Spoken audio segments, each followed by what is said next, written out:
So, ayan yung spaghetti sauce.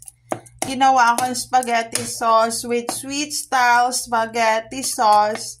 So, ayan, instant Del Monte na sauce. Ayan, tapos a little bit of hot ang ganyang gisa-gisa. And it's ready to eat na talaga with the pasta. So, ayan.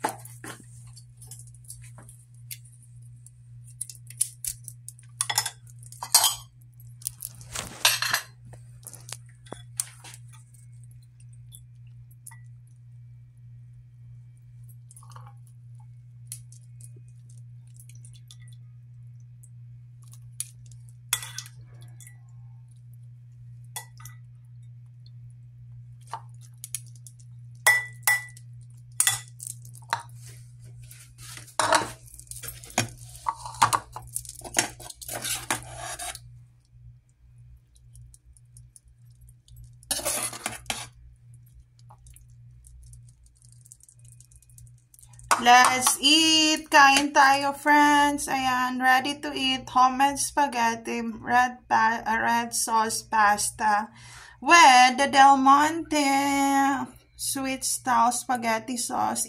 Instant sauce na siya. So, yeah, kain tayo, friends!